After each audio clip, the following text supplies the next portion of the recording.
వాక్యం చదువుకుందాం. సామెతల గ్రంథం 4వ అధ్యాయము 4వ వచనం. ఆయన నాకు బోధించుచు నాతో ఇట్లనెను, నీ హృదయం పట్టుదలతో నా మాటలు పట్టుకొననేమో, నా ఆజ్ఞలను గైకొనేలా నీవు బ్రతుకుదువు. చిన్న ప్రార్థన చేసుకుందాం.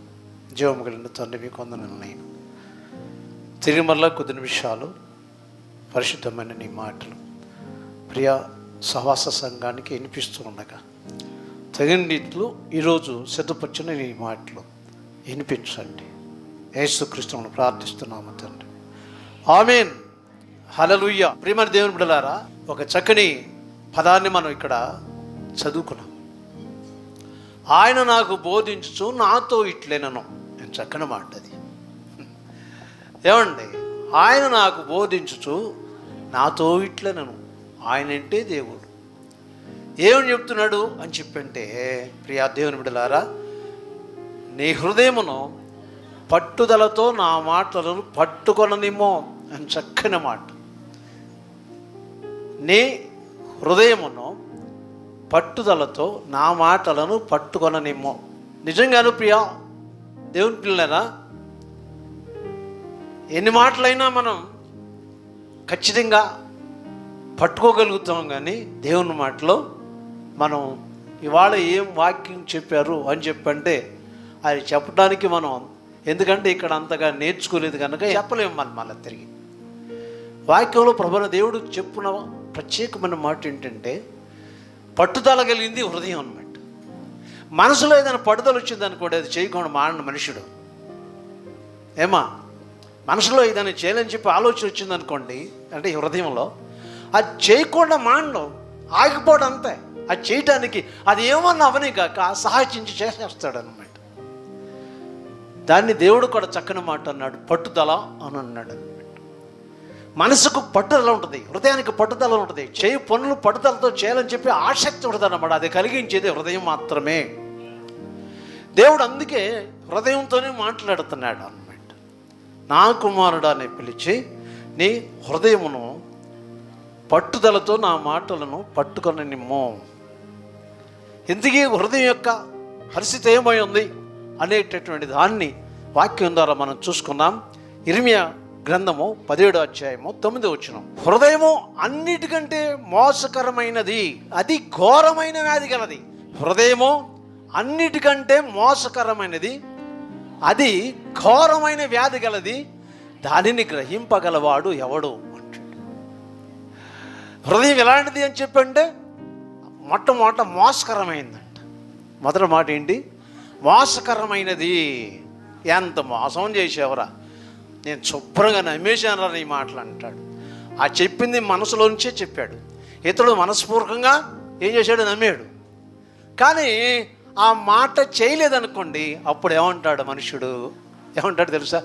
ఎంత మోసం చేసావరా. ఎందుకని అని చెప్పంటే, మనసులో ఉన్న మాట నాతో చెప్పినప్పుడు ఖచ్చితంగా చేస్తావని చెప్పి అనుకున్నాను, కానీ చేయలేదు. అది మోసం. హృదయము మోసకరమైనది. మోసకరమైనది అంటే హృదయంలో మోసం చేసే మనస్తత్వం ఉంటుంది అని అర్థం. ఎవరిని మోసం చేయటువంటి చెప్పంటే, ఇంచుమించుగా మన సహచరుల్ని, ప్రక్కవారిని, అవసరమైతే కుటుంబంలో ఉన్న వారిని కూడా మోసం చేస్తూ ఉంటాడు అన్నమాట. ఈ మనసు అటువంటిది. బైబిల్లో ఇర్మియా భక్తుడు పలుకుతున్న మాటలో శ్రేష్టత అది అన్నమాట. హృదయము అన్నిటికంటే. మన శరీరంలో చాలా అవయవాలు ఉన్నాయి, వీటన్నిటికంటే అర్థం అన్నమాట. మోసకరమైనదే అంటే హృదయమేనంట. క్రీస్తు ప్రియ దేవుని గమనించండి, హృదయం అన్నిటికంటే మోసకరమైనది. గ్రహించి ఆయన ఒక ఆయన ఉన్నాడు. నా కుమారుడా, నీ హృదయమును నాకిమ్ము, నా మార్గములు నీవు అనుసరించిన యెడల నీవు బ్రతుకుదువు అనే ఒక చక్కని మాటను తెలియజేశాడు. ప్రియ దేవుని బిడ్డలారా గమనించండి, ఈ మోసకరమైన హృదయాన్ని ఖచ్చితంగా బాగు చేసేది ఎవరు అని చెప్పంటే, దేవుని వాక్య ప్రకారంగా మనం ఆలోచిస్తే దేవుడే. హృదయ పరిశోధకుడు యెహోవాయే అని ఉంటుంది. హృదయాన్ని పరిశీలించి చూచేది ఎవరంటే దేవుడు మాత్రమే. ఎండికి మోస తగినది అంటే బాగు చేయటానికి, బంగారమునకు కొలిమి తగినది. చూడండి, ఎండి భ్రష్టు పడితే దాన్ని కరిగించడానికి, దాన్ని బాగు చేయటానికి. బంగారం భ్రష్టు పడితే బాగు చేయటానికి కొలువు ఉంది.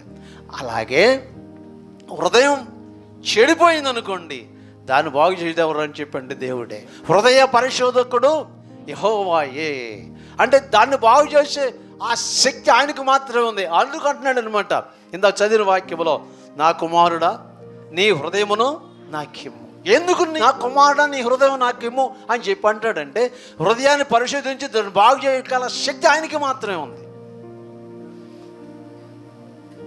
ఒక వస్తువు ఉంది, మిషనరీ, దాన్ని కొనుక్కొస్తాం. మిషనరీతో పనిచేసి ఆయన మన దగ్గర ఉన్నాడు, కొనుక్కొస్తాం. కొనుక్కొచ్చిన తర్వాత ఆ మిషనరీ వర్క్ చేస్తూ ఉండగా కొంచెం అది ట్రబుల్ పడింది అనుకోండి, మెకానిక్లు తీసుకొస్తాం. మెకానిక్లు ఉంటారు వాటిని బాగు చేసేవాళ్ళు. అతని వల్ల కాకపోతే ఏం చెప్తారో తెలుసా? సార్ ఇది ఎక్కడ తయారైందో వాళ్ళు రావాలి అని చెప్తారు. ఎక్కడైతే తయారైందో అక్కడికి తీసుకెళ్ళాలి, లేకుంటే అక్కడ మనుషులు వస్తేనే మాత్రమే ఇది బాగుపడుద్ది అని చెప్తారు అన్నమాట. కారణం ఏంటంటే అది చేసింది ఎవరు? ఆ మిషనరీని తయారు చేసింది ఎవరంటే అక్కడ కంపెనీ అన్నమాట. ఆ కంపెనీలో తయారైంది కనుక దానికి వైఖరి, విధానం, స్థితి ఎవరికి తెలుస్తుంది అంటే కంపెనీ వారికి మాత్రమే తెలుస్తుంది. అందుకనే వాళ్ళు మాత్రమే బాగు చేస్తారు అవసరాన్ని బట్టి. చిన్న చిన్న రిపేర్స్ మామూలు మెకానిక్ బాగు చేస్తారు, కానీ అస్సలు బాగు చేయాలంటే మాత్రం ఎవరు రావాల్సిందంటే ఆ మిషనరీ తయారు చేసినటువంటి వారు మాత్రమే రావాలి, అప్పుడే బాగుపడుతుంది అన్నమాట. ఈ మనిషిని మిషనరీ ఎవరు చెప్పండి? ఇప్పుడు మనుషుని మిషనరీ ఎవరు? దేవుడు కదా, ఆయనే కదా మనుషుని చేసింది. స్తోత్రం చెప్పండి. ఆయనే మనుషుని చేశాడు కనుక ఇప్పుడు ఆయనే బాగు చేయాలి. దేన్ని అని చెప్పంటే చెడిపోయిన మనస్సును, చెడిన హృదయాన్ని, అలాగే పడిపోయే మనస్తత్వాన్ని బాగు చేసే శక్తి దేవుళ్ళు. అందుకని నా కుమారుడా అని చక్కగా పిలిచి నీ హృదయం నాకేమో ఎందుకు ఇవ్వమంటాడు? నేను దాన్ని బాగు చేస్తానయ్యా అని అర్థం అన్నమాట. నేను దాన్ని బాగు చేసి పెడతా, శుభ్రంగా ఉంటావు. అది చెడిపోయింది. ఇర్మియా గ్రంథంలో మనం చూసాం కదా, హృదయం అన్నిటికంటే మోసకరం అని చెప్పి చెడిపోయింది. ఆ చెడిపోయినటువంటి మనసును బాగు చేసే ఆ శక్తి మిషనరీ నేనే కనుక నాకివ్వండి, నేను బాగు చేసి పెడతానని చెప్తున్నాడు. కనుక ప్రతి ఒక్క మనిషి యొక్క హృదయం ఎవరికి ఇవ్వాలి? దేవుడు ఏది కోరుకున్నాడు తెలుసా? కుమారుడా నా బిడ్డలారా నీ హృదయం నాకు ఇవ్వండి అని చెప్పి అన్నాడు. దేవుడు మనసునే కోరుకుంటున్నాడు, హృదయాన్ని కోరుకుంటున్నాడు అనమాట. కనుక దేవుని పక్షంగా జీవించే ప్రతి ఒక్కరు కూడా దేవుని యొక్క మహిమార్థంగా దేన్ని కోరుకుంటారు అని చెప్పండి? దేవునిలో జీవించే శక్తినే కోరుకుంటూ ఉంటారు. నేను మీకు ఒక వాక్యం చూపిస్తాను. మత్తయి సువార్త 5వ అధ్యాయము 8వ వచనం ఒకసారి చూడండి. హృదయ శుద్ధి గల వారు ధన్యులు, వారు దేవుని చూచెదరు. చక్కని మాట. ఏమా? హృదయ శుద్ధి గల వారు ధన్యులు, వారు దేవుని చూచెదరు. నీవు నా ఆజ్ఞలు గైకొని నీడలా నీవు బ్రతుకుదువు. దేవుని మార్గం బ్రతికించే మార్గం. ఆయన మాటలు మాత్రమే జీవాన్ని కలిగిస్తాయి. దేవునితో నడిచేటటువంటి మార్గం సముఖం చేస్తుంది అన్నమాట. అందుకని అంటున్నాడు అన్నమాట, నీవు నా ఆజ్ఞలను గైకొని నీడలా నీవు బ్రతుకుదువు. అంటే ఈ హృదయం చెడిపోయినప్పుడు ఆ మనుషుడు చనిపోయాడు. తర్వాత హృదయం తిరిగి మళ్ళా ఆయన బాగు చేసినప్పుడు ఆ మనుషుడు బ్రతుకుతాడు అన్నమాట. మాట తిరిగి వచ్చినప్పుడు తండ్రి ఒక మాట అన్నాడు, ఈ నా కుమారుడు చనిపోయి బ్రతికాను అనలేదు. ఏమా? ఈ నా కుమారుడు చనిపోయి బ్రతికాను, తప్పిపోయి దొరికాను. ఆలోచించండి, ఎంతమంది తప్పిపోయారు? జాగ్రత్త. ఎక్కడి నుండి అంటే దేవుని దగ్గర నుంచి తప్పిపోయిన వారు ఎవరున్నా సరే ఏం చేయాలంటే తిరిగి రావాలన్నమాట. తిరిగి రావాలి. ఆయనే మనల్ని బాగు చేసిన వారు కదా, ఆయనే మనం బ్రతికించిన వాడు కదా. అందుకనే ఆయన దగ్గరికి మాత్రం వస్తే ఏం చేస్తాడంటే తిరిగి మరలా సంపూర్ణ విశ్వాస శక్తిని కలిగించి ఆయనలో ఎదిగేటటువంటి ఒక గొప్ప కృపిస్తాడనమాట. అందుకు చక్కని మాట ఈరోజు మనం నేర్చుకుంటున్నాం. బోధించచ్చు నాతో ఇట్లే, నేను నీ హృదయం పట్టుదలతో నా మాటలు పట్టుకొననేమో, నా ఆజ్ఞలను గైకొనిడలు నీవు బ్రతుకుదువు. కనుక దేవునిలో జీవించే శక్తి, బ్రతుకుదు అని అర్థం ఏంటంటే జీవించే శక్తి. ఆయన మాటలు ఆలకించడమే కాకుండా పట్టుదలతో ఆ మాట ప్రకారం జీవిస్తూ ఉన్నప్పుడు మనం బ్రతుకుతూ ఉంటాం దేవునిలో అని అర్థమిచ్చు మాట. ప్రభు స్తోత్రం కలుగునుగాక. క్రీస్తు ప్రియ దేవుని బిడ్డలను గమనించండి. దేవుని వాక్యంలో సామెతల గ్రంథం 22వ అధ్యాయం 11వ వచనం చూడండి. ఇక్కడ కూడా హృదయం అనే మాట వ్రాయబడి ఉంటుంది. హృదయ శుద్ధిని ప్రేమించుచు దయగల మాటలు పలుకువానికి రాజు స్నేహితుడుగును. హృదయ శుద్ధిని ప్రేమించుచు దయగల మాటలు పలుకువానికి రాజు స్నేహితుడుగును. ఈ మాట రాసిన ఆయన ఎవరో తెలుసా? రాజే. ఈ మాట రాసిన ఆయన ఎవరో తెలుసా? రాజండి. సొలొమోను రాజు కదా. సామెతల గ్రంథకర్త ఎవరు? సొలొమోను రాజే. రాజు మరొక రాజుని గురించి రాస్తూ ఉన్నాడు, మాట్లాడుతున్నాడు. హృదయ శుద్ధిని ప్రేమించుచు. నేను ప్రేమించాలంట, మన హృదయం శుద్ధిగా ఉండాలని చెప్పి ప్రేమించుచు. తర్వాత ఏమన్నాడంటే దయగల మాటలు, అంటే దేవుని పక్షంగా జీవిస్తున్న ఆ స్థితి కలిగిన మాటలు కలిగిన వానికి, అలాగున్నవానికి రాజు స్నేహితుడగును. అని చక్కని మాట అండి. ఎవరంట? హృదయ శుద్ధిని ప్రేమించుచు దయగల మాటలు పలుకువానికి రాజు స్నేహితుడగును. అంటే ఇంకో రాజుల గురించి చెబుతున్నాను. ఆ రాజు ఎవరు? యేసయ్యే. యేసు రాజుగా రాజ్య పరిపాలన చేస్తాడు. ఈ రాజు యేసురాజే. స్తోత్రం కలుగును గాక. సొలొమోను రాజు పలికిన ఈ మాటలో మరొక రాజును గురించి చెప్పాడు. ఆ రాజే యేసు ప్రభు. ఇప్పుడు హృదయ శుద్ధి కలిగి దయగల మాటలు, అంటే దేవునితో కూడా జీవించుతున్న మాటలు వచిస్తూ వాటి ప్రకారం జీవిస్తూ ఉంటే రాజు, యేసు రాజు ఏమవుతాడంట? స్నేహితుడగును. స్నేహితుడగును. దేవుడనే యెహోవా కూడా నా స్నేహితుడైన అబ్రహాము సంతానమా అన్నారు యెషయా గ్రంథంలో 57వ అధ్యాయంలో. నా స్నేహితుడైన అబ్రహాము సంతానమా అని అన్నాడు. ఇక్కడ సొలొమోను రాసినటువంటి రాజు ఎవరు అని చెప్పంటే మానవాళి రక్షణార్థం ఈ లోకానికి వచ్చిన యేసుని గురించి రాశాడు అన్నమాట. ఆయన వచ్చి మానవ రక్షణార్థముగా శిలువ మరణం పొంది రక్తము చిందించి పాప క్షమాపణ మనిషిని కలిగించి రక్షించి తిరిగి మరలా ఆ వ్యక్తులను, ఆ బిడ్డలను పరిపాలన చేయడానికి రాబోతున్నాడు రాజుగా అన్నమాట. ఇప్పుడు ఈ రాజు స్నేహితుడిగా ఉంటాడు. ఇప్పుడో చెప్పాడు యేసయ్యను గురించి. హృదయ శుద్ధిని ప్రేమించచ్చు దయగల మాటలు పలుకుచున్న వానికి రాజు స్నేహితుడుగును. ఈ రాజే యేసు రాజు. మనం అందరం కూడా యేసు ప్రభు మనకేమై ఉన్నాడు? ఇప్పుడు చెప్పండి. స్నేహితుడై ఉన్నాడండి. వాక్యం చెప్తుంది, మనం కాదు. ఏమా వాక్య సత్యం మనకు నేర్పుతూ ఉందన్నమాట.